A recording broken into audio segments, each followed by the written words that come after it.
สบายดีข้าพเจ้าเองมีชื่อว่าหมีน้อยศรีสุพลและพุทธวงศ์ตันนาวงศ์วันนี้พวกเราสองคนสิมาทดลองการซอกหาล้วงสู่ของตึกหรือวัตถุใดหนึ่งผ่านวัตถุสมเทียบหลายๆอย่างเงาซึ่งอุปกรณ์เขามีไม้บรรทัดเนาะและก็ตึกจำลองเงาสมเทียบ และวัตถุกันแสงที่เห็นให้สามารถเห็นเป็นรูปได้ซึ่งการทดลอง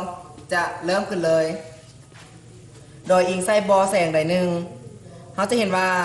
ระยะเงาที่ผ่านไปได้ประมาณ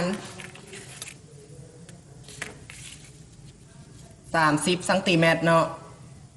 ระยะ2 อันและเขาจะสังเกตเห็นว่ารูปที่เกิดขึ้นแมนรูป3 แจเนาะ2 รูปคือรูปของวัตถุตึกและวัตถุสมเทียบและระยะของวัตถุสมเทียบแมน 9.1 เนาะซึ่งเขารู้อยู่แล้วว่าล้วงสูงของในวัตถุสมเทียบที่เขานำมาใช้แมนประมาณ9 ซนซึ่งเขาจะอีกใส่กฎเกณฑ์ตาแรกซึ่งกฎเกณฑ์ตาแรกเป็นการพัวพันระหว่าง2 รูปคือ2 รูป3 แจใหญ่และ2 รูป3 แจน้อยซึ่งเขากำหนดให้วัตถุใหญ่ก็คือตึกจำลองนั้นเป็น A ขีดและวัตถุสมเทียบเป็น B ขีดและระยะเงาแมน O ซึ่งเขาจะสิ่งที่เขาจะได้แมน A ขีดส่วน B ขีดเท่ากับ AO ส่วน BO ซึ่ง A ขีดที่เราต้องการจะเท่ากับ AO คูณ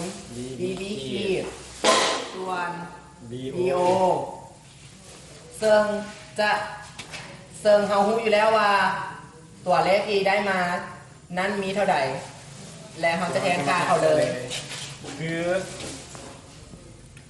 หลวงความยาวของเงาแต่ A หา O ก็คือ30 ซนส่วนหลวงสูงของ B ขีดคือวัตถุจำลองจะสูงอยู่9 ซนส่วนให้ BO ก็คือเงาของวัตถุจำลองเนาะซึ่งแท้จะอยู่ 9.1 ซนซึ่งผลออกมันจะอยู่ 29.67 ซนเนาะโดยหลวงสูงของตึกแสดงมาหลวงสูงของตึกแทนเป็น A ขีดจะสูงอยู่ 29.67 ซน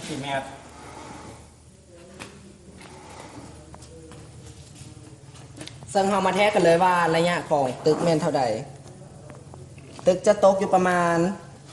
29 จุดปลายเนาะ29.5 ปลายบ่เพราะว่าแลเขาจะเห็นว่าอันระยะพื้นของไม้บรรทัดเนาะมันจะมีค่าเฉลี่ยลงไปอีกหน่อยนึงฉะนั้นระยะของตึกที่เขาได้ก็ประมาณ29 จุดปลายดังนั้นค่าที่เทียบอาจจะมีเพียงเล็กน้อยดังนั้นการทดลองของพวกเขาจึงเป็นประโยชน์สำหรับการนำใช้ในชีวิตประจำวันก็คือการซอกหาล้วงสูงของวัตถุใดหนึ่งผ่านเงาที่เกิดขึ้นโดยใส่บอแสงอันเดียวกันโดยซึ่ง